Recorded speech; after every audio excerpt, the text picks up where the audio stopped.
You take the message of that song and you think, let's meet a Fraser parent tonight who is truly fearless. Let's welcome tonight's speaker, Betsy Sathers. Betsy.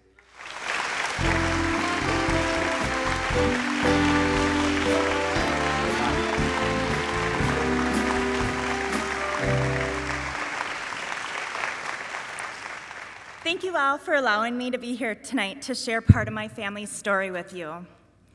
Looking back 10 years ago at my life then, I thought I had it all. My husband and I were married in a fairy tale wedding. I just landed a new job. We welcomed a new puppy into our home. That seemed to be going pretty good, so we started talking about adding a baby into the mix. But 10 months after our wedding, I found out how quickly life can change. My husband, Scott, was one of the 13 victims that died in the 35W bridge collapse. As I navigated the next few years of my life with the help of friends and family, I slowly began living again. In between tears, I began to smile and even laugh. Although my heart will always have a scar, my wounds began to heal. I knew part of me was missing. It's not only that I miss my husband, I missed the life we planned, the family we planned. And I knew I may or may not ever be a wife again, and I was okay with that, but I didn't want to give up my chance to be a mom. I felt really led to adopt. After filling out mountains of paperwork, physical examinations, psychological evaluations, financial evaluations, etc., I finally had everything I needed to submit my dossier and apply to adopt from Haiti. Months after submitting my paperwork, I received a call from the adoption agency. I had been matched to not one, but two beautiful babies. I wasn't at all deterred by the news. After all, I'd successfully parented my twin Cabbage Patch Kids, and surely that had prepared me for the real thing. Twins, one boy, one girl, both healthy. I know, that's Ross and Elise. I didn't think it was possible to fall so deeply and completely in love with two beings I had never met before, but I did. In an instant, I knew that these were my children, and I was their mom. I couldn't wait to hold my kids, to count their tiny fingers and toes, to rock them and be there for them, because I was their mom. It would be 1 to 2 years before I could bring my children home, but I was allowed to visit them while the paperwork processed. I quickly booked my first trip to Haiti, which was followed by a second and then a third. When I wasn't visiting my children, I was planning everything I could so when the kids came home, I would be the best mom I could be. I got a new gym membership with a personal trainer. Don't ask me how that's going. I was going to learn Creole, take photography classes, learn to cook all organic meals with vegetables grown in my garden, and become the mom that all the other moms wanted to hate because I actually completed all the things I pinned on Pinterest. But really, I'd be so nice you couldn't hate me. My priorities quickly changed when I heard the news that there was a massive earthquake in Haiti. With the help of some really amazing people, 10 days after the earthquake, I received the news that my kids were granted humanitarian parole. They were on a plane to Fort Lauderdale, and within an hour, my mom and I were on our way to meet them. At last, they were safe in my arms. Our new family arrived at our forever home, and I was elated to be a mom. But after the first initial honeymoon period started to wear off, and my body was no longer running on adrenaline, the novelty of it being a mom started to wear off as well. I expected there to be an adjustment period. But after several months of my duo not sleeping for more than an hour or two at a time and loading them up in the minivan for 2 a.m. rides in hopes that just one of them would fall asleep, it was starting to wear a little thin. I thought I was prepared to be a mom. I read the books, but nowhere in the books did it really outline what to do when every time you leave the house, your kids strip off their clothes. They escape from their car seats. They get mad and break things. They bang their heads and hurt themselves and others. I found myself looking at the other moms at preschool drop-off and starting to loathe them. Not only did it look like they showered sometime this week, they also brushed their teeth. They were able to get themselves dressed and their kids dressed, and the kids left their clothes on, and they walked into preschool holding their parents' hand, singing nursery rhymes. Show-offs. That's the mom I thought I'd be, and that's the mom I trained to be. Not the mom that can't remember the last time she took a shower. And I couldn't brush my teeth that particular morning because my toothbrush got flushed down the toilet by one of the kids, which is exactly why I needed to get back home to meet the Roto-Rooter man who was coming over for the 4th time that month to dislodge items from our toilet line.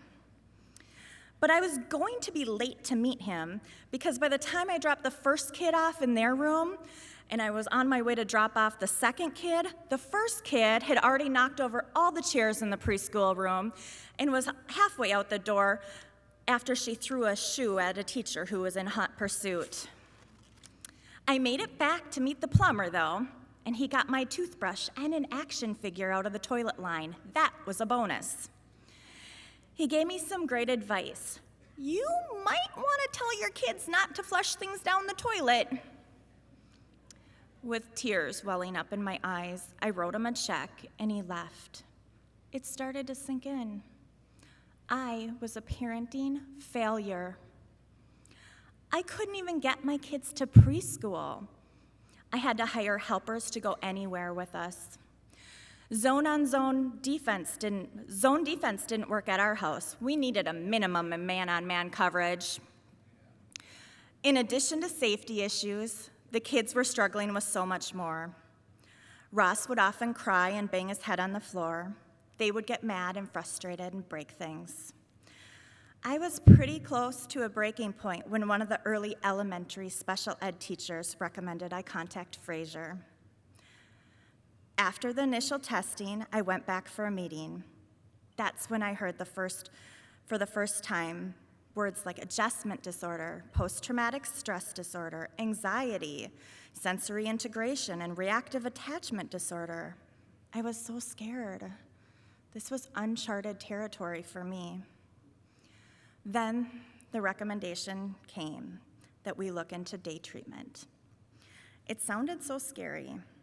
I'm not sure if it was the name day treatment or the thought of me having to transport my kids the 22 miles in rush hour 5 days a week. It was so hard to load up one screaming kid, let alone 2, who would do anything they could to distract me and hurt each other. They'd take their seatbelts off and try to open the door. But I made the very tough decision to go ahead and try the program. During their morning at Fraser, they would be in a day treatment room, but they'd also receive occupational therapy, individual therapy, music therapy, and we had in-home therapy. I was in absolute awe when I came to visit the kids on Parents' Day. There was an amazing group of Fraser team members that got it. The team that worked with my kids are absolute unsung heroes in my eyes. I saw them get kicked, yelled at, urinated, and spit on, but yet they remained calm and did what needed to be done. Tonight, I'm honored to have some of these special team at my table over here on table 2. Can you guys just stand up? I am so proud of you, and I'm just appreciative of you. Thank you.